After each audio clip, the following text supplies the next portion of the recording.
Hello, welcome to Matters of Decorum. I'm Scott Corum. This is what matters to me. I'm going to get a little meta for a moment. I do not script these logs. I occasionally do some prep work, write some things down, create lists, get assets together if I'm doing like a top 10 or something, but these are pretty much off the top of my head. I enjoy extemporaneous speaking, and I've practiced it quite a lot.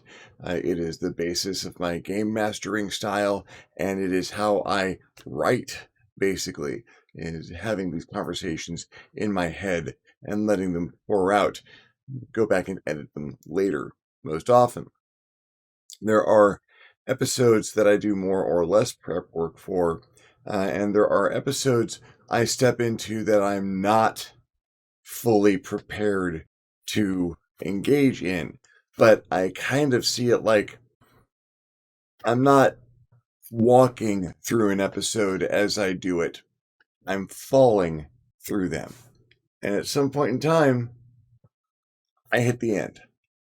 And that is kind of what this one is going to be. This is not a discussion of gaming exactly, or of writing, or of creativity, or of crafting exactly, but all of these and none of these. This is my traditional coffee, cold brew. My wife makes this in our own cold brew press. We get different coffees. This is still a brand called Wake the Fuck Up, provided by some of my Tuesday night gamers. Thank you very much, Mike, Brianna. And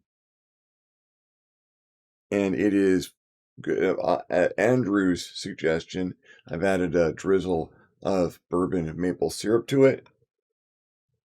It was a good suggestion. This should keep me well lubricated. Hopefully there's enough.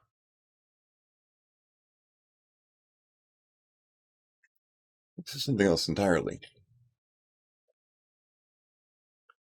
This is Viking's blood. Yeah, Viking blood. It is a excellent entry-level mead. Honey wine, for those unaware of what mead is.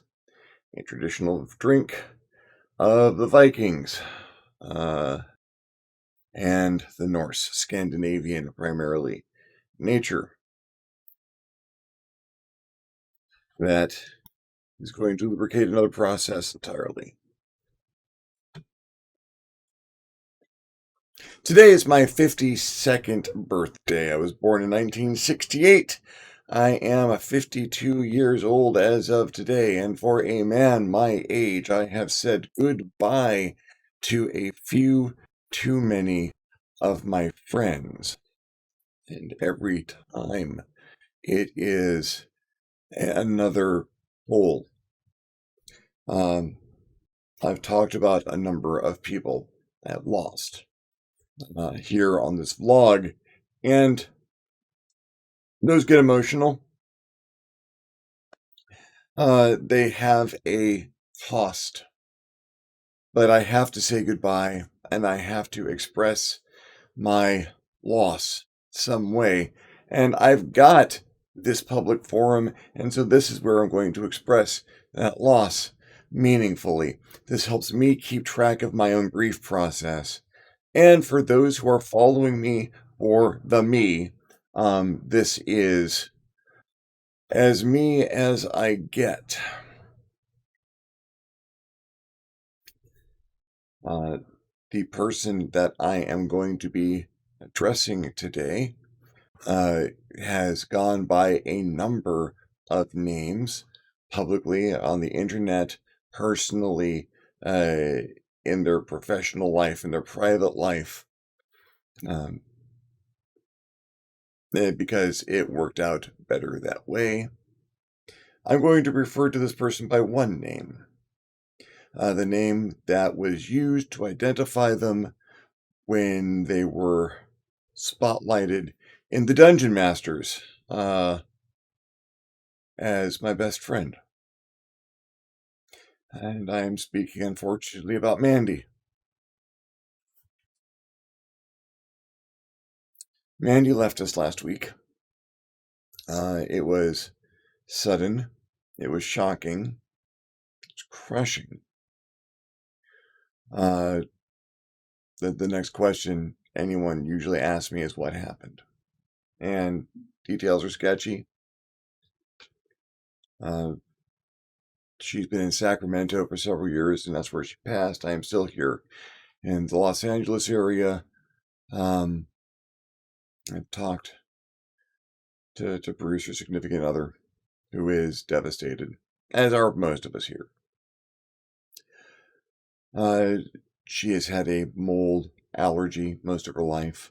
Blue cheese was almost lethal to her. Other forms of mold would have more or less effect, and a prolonged exposure or a sudden exposure to something that was just the wrong kind caused an allergic reaction that she did not survive. And that's all I'm going to say about her passing, because that's not what this is about.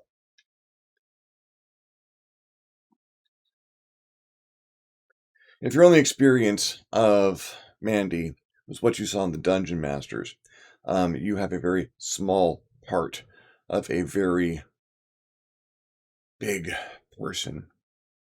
I'm not referring to her physical size, I'm referring to the tremendous expanse of her skills and her talents, her heart, and an amazing creative mind that we are all lessened for the loss of. The daughter of a Hollywood special effects and makeup artist. Mandy knew more about costuming and makeup than just about anyone else I've ever known, just about any 5 people I've ever known. She could do everything from kit out someone for Renaissance Fair in period accurate clothing to do body paint and prosthesis on site at furry conventions, which we used to work at together, among many others. She helped some of the performers fur up for cabaret and other events, airbrushing and whatnot, at which she was magnificent. She was an artist, seamstress. She worked with glass, making glass beads. She could handle molten glass practically with her bare hands. Did sometimes. You could tell because that's when she had the burns. But that's how Mandy handled her art. She handled her art. Leatherwork, sculpture, soft and hard prosthesis for makeup, the painting. She could produce a meal at a moment's notice from scratch. You would look in the refrigerator and you wouldn't see anything edible. And half an hour later, Mandy would set down a charcuterie board with maybe a little bruschetta on the side. A lot of my character Gelt and what he could do with food came from my experiences with Mandy. I met Mandy in 2000 and one-ish, 2001. She was introduced to me as someone who could help me with the artwork that I was doing at that time, and we talked and agreed on a I couldn't pay much, but she came in and worked as my assistant in the office. At first, touching up my work, I would do the digital art, and she would touch it up in Photoshop and make me look good, make me look great, and that work dried up over time. But we kept working together, associating together. She was a gamer. She participated in a number of the games that I ran. Uh, had a bad experience running in the past with an old group, but enjoyed playing. Kept trying to get her to run one. She was going to do it at some point in time, just never found the time. Uh, we ran the role playing department of Strategicon, the role playing and gaming convention by the by LAX. It happens 3 times a year on all the 3-day weekends.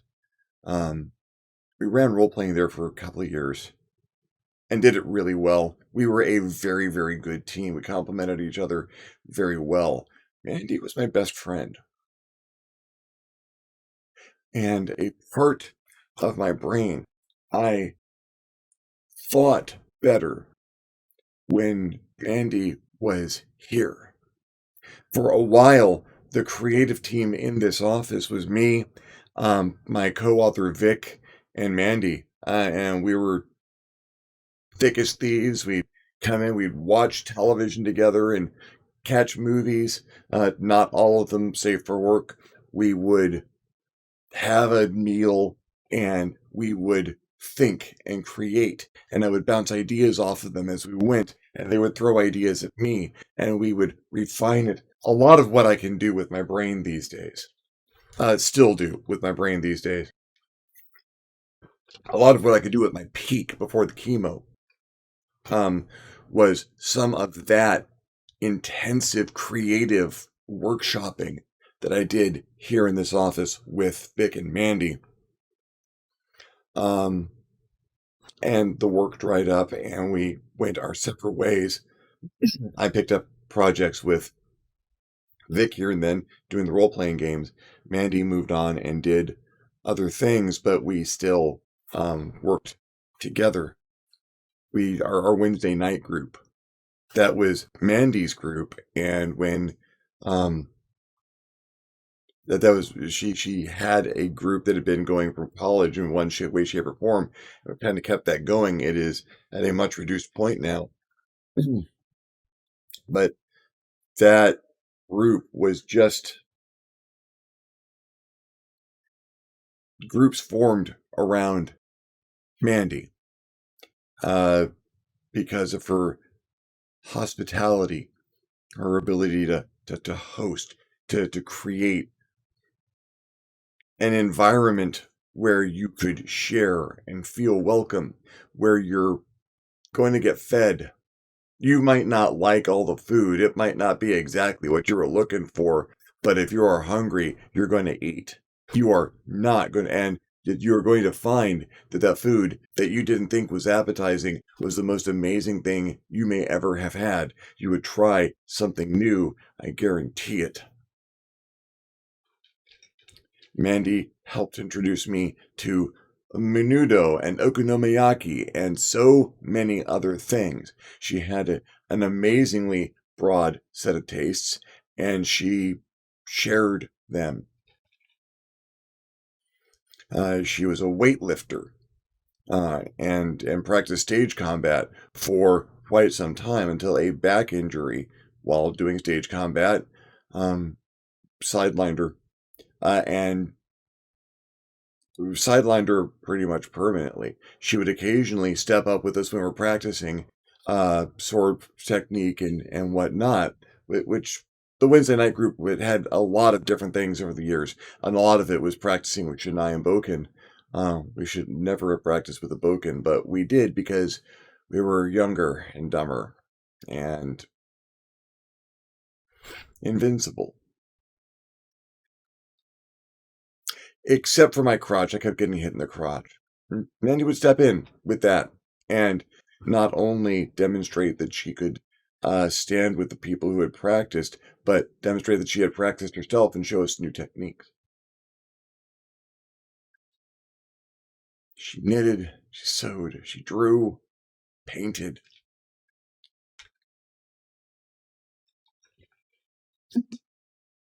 And she was never, for a moment, satisfied with a single piece of her work. She was always in process. This is not a completed piece. This is practice that you would take it apart and start over again. She had this perfectionistic streak, a little driven. We did not always see eye to eye. There were times we bumped heads, but we would generally find our way through. She ushered me into a more complete knowledge of the occult and mythology, and particularly Norse paganism. And he wore a hammer to Thor, had an altar to Odin and Freya. I didn't understand all of it. I still don't, but that's not my problem. Or it's not Mandy's problem. It's mine. Mandy's beyond problems now. And that's one of the things. You hear about someone passing, and you say they're in a better place. At least they're at peace. For Mandy, that's really true. After the back injury, her health never recovered and just kept kind of declining, one injury after the other. She developed type 2 diabetes. She had these allergies. And as a sufferer of chronic back pain due to an injury myself, I can assure you the pain that she could not rid herself of was constant. It was chronic. It was debilitating. And she still pushed forward. She was studying business and mortuary sciences. She wanted to help people pass their grief, deal with it in as humane and helpful a manner as possible. A lot of the preparation that was done when I went into the hospital for some of my surgeries around cancer, she had some suggestions, amazingly helpful suggestions, and specific paperwork to offer on what to fill out before I went in so that I did not have to go under the procedures I went under with the worry that my family wasn't going to get taken care of. She helped. She helped make that process less frightening. The Norse pagan background. Mandy was a true Valkyrie. Is a true Valkyrie because now she is operating in that theater of operations. If I needed to get her attention across a crowded Walmart, I would call for the Shield Maiden, and she knew by that voice and that term exactly who I meant.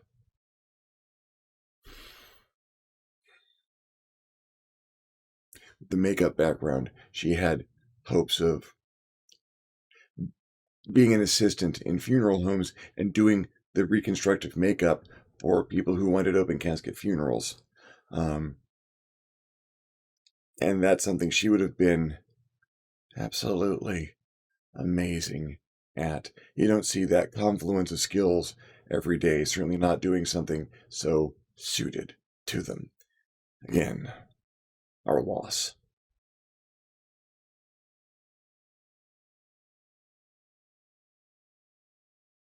She moved up to Sacramento a few years ago. Her situation here in LA County changed, and she she met up with an old friend who was also going through difficulties, and they went to Sacramento together, where I've mentioned Bruce, was studying mortuary sciences and anthropology, so that he could be a more comforting and understanding presence at these specific times. and they could work together. She had an amazing daughter. Zephyr is a treasure. Um, and I think she's 4 or 5 now. I will find out fairly soon. Bruce and Zephyr are moving down here. The plan had always been for Mandy and family to move down here. There is a house owned by my friend Devin, my assistant, who I have not had nearly enough of during this time of self isolation. Um, but their house has always been open to Bruce and Mandy for as long as the move down was going to be a thing. Mandy had lived there before, was planning on living there again. Bruce and Zephyr will still be moving down, and I will do everything in my power to make sure that Zeffy hears every wonderful thing there is to hear about her mother. That might be part of why I'm doing this. This is me getting those stories queued up, because there are Mandy stories. There's the steampunk events at Disneyland and the Queen Mary. There's the conventions and the parties at the old house where she had to be not just the hostess, but the sergeant of arms. There was the time she threw one of our friends who had gotten a little bit too drunk bodily into the bathtub after he kept breaking stuff at the house, and she wouldn't let him out until he could demonstrate his ability to not break her stuff while he simply walked around. Because there was a certain amount of physical presence that Mandy could enforce if she had to. The old bodybuilding never entirely went away, and there was a number of different forms of strength present. This could be intimidating, and intimidated me a few times. I'm working at the convention with her.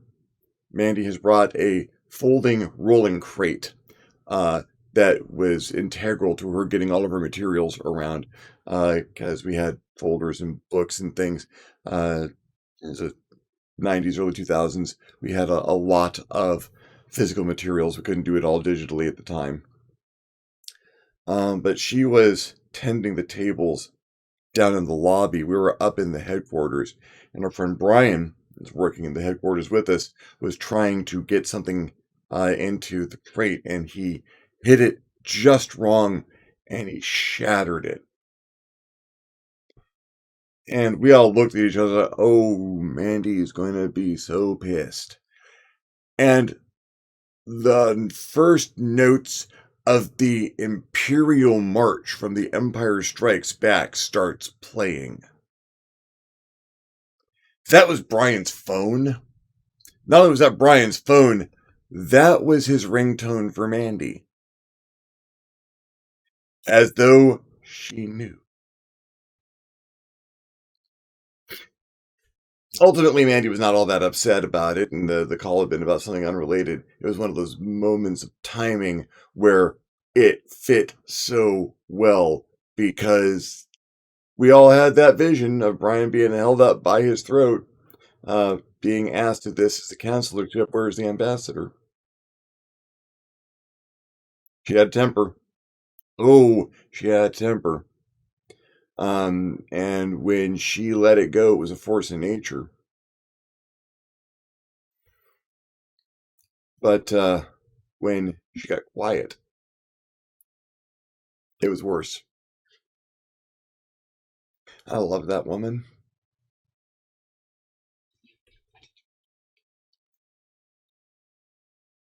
We created things together. Good times, bad times, when there was money, when there wasn't. She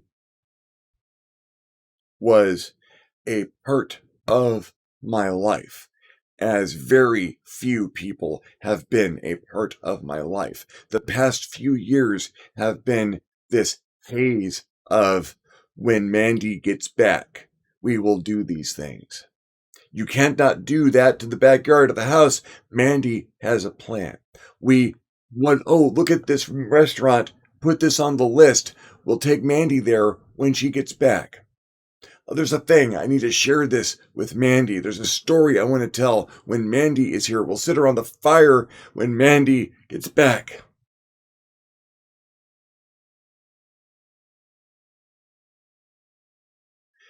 And Mandy's not coming back. Well,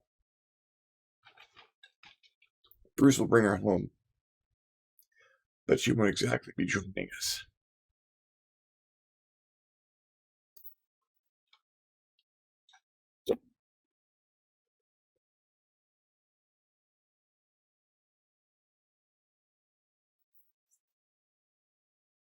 The loss of any of my friends has been a crushing experience. Brian Sullivan, Dave Bontempo. Um, when Brian left us, it was one of the first real shocks to my system. The first strike of mortality next to me.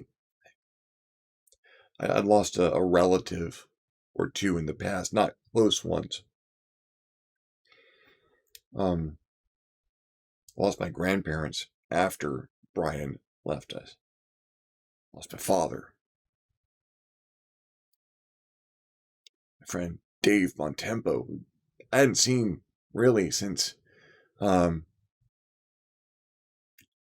89. He passed, and it was this. I'd seen him in the meantime. I'd left St. Louis in '89, and I'd seen him a couple of times, visited. We kept in touch, Facebook. And when he passed, it was the universe isn't quite right because one of the bricks, the foundation of who I am and who I've been. That sum total of my experiences and relationships, there's a piece missing now. There's a piece missing when Brian left, when the members of my family passed, when Dave left. It was like, that wasn't supposed to happen. With the cancer, it was like, oh, this might very well be my turn. It wasn't. Mandy was not here for the duration of that. She offered what help she could from a distance, but she was gone. And now this piece that is more than a brick, this chunk of my foundation, has left the building.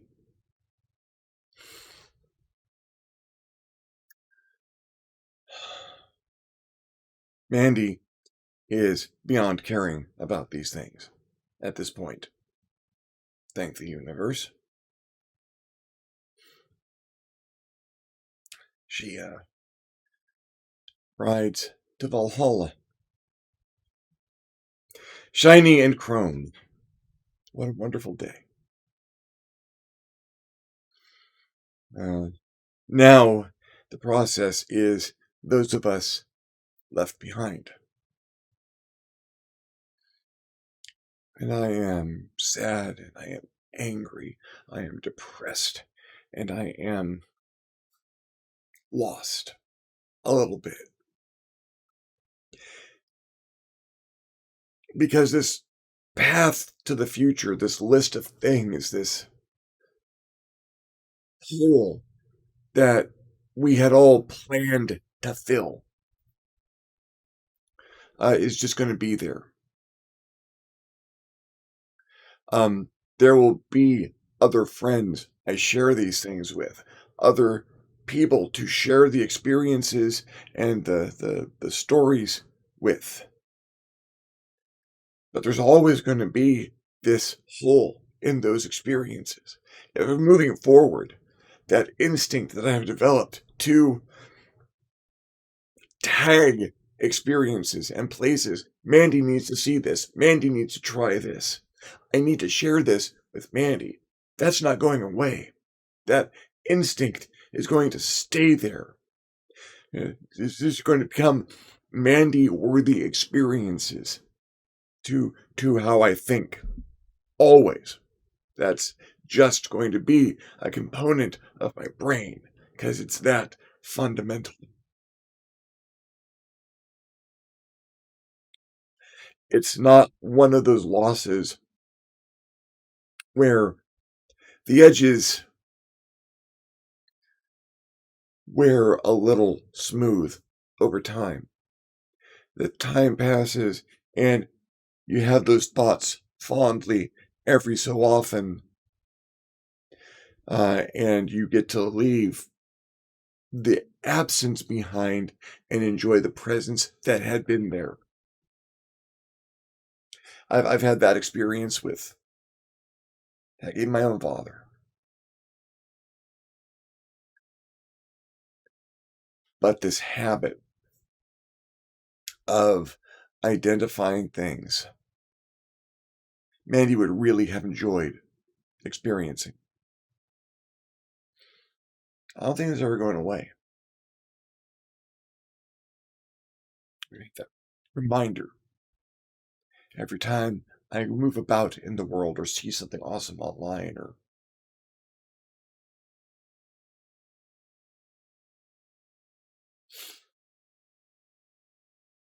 that doesn't necessarily need to be a bad thing. That is less a whole than a gold standard for experiences. This is so good. I would have shared this with Mandy.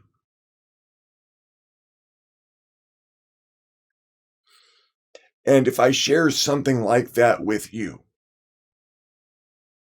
you have fit into a very small niche of very high quality in my life.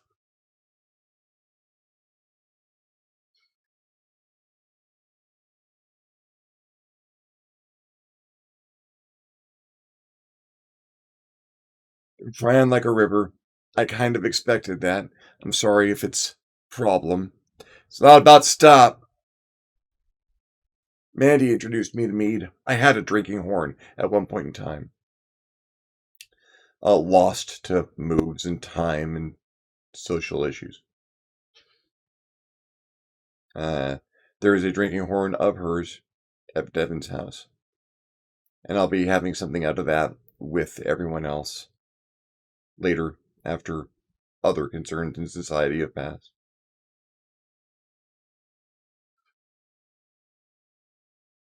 Her significant other at the time made mead and pretty good mead. Ended up not working out.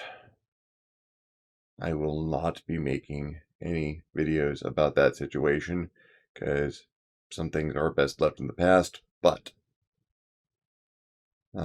it was good mead to learn on, and this is a good mead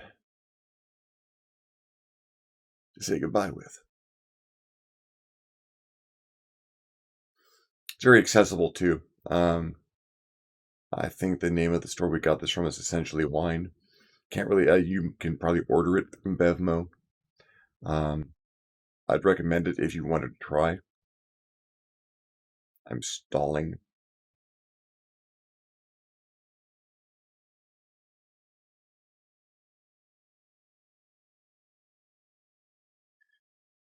To Mandy,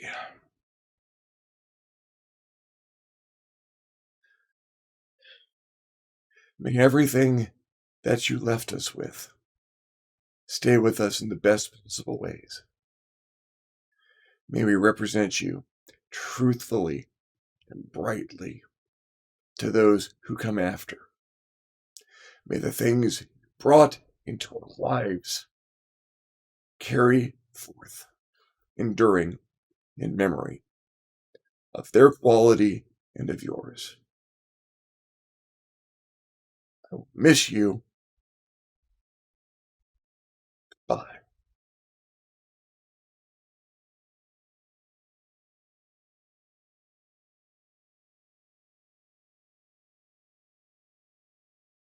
Mead is generally a sip and drink. Not this time.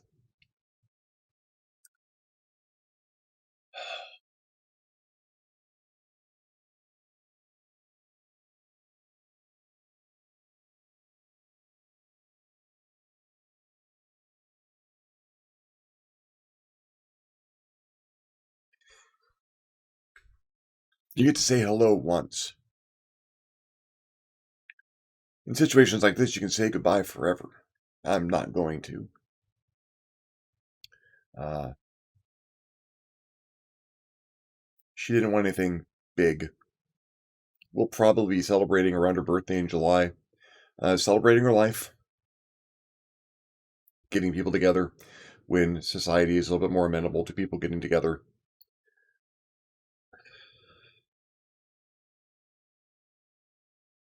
And this isn't going to get any easier as my life goes on. Good. I mean, I never want to get used to this.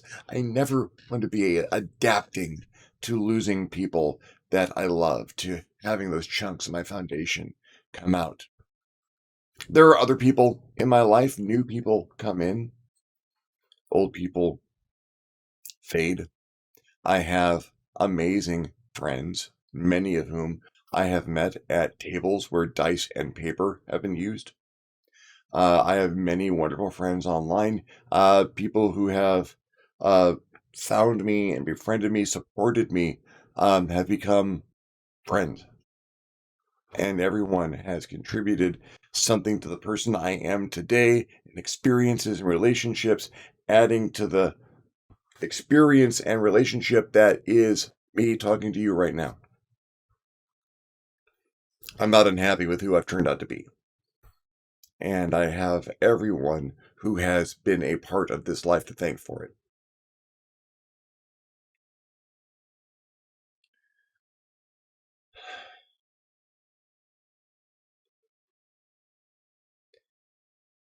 And as sad as I am also so grateful to have had this amazing person in my life.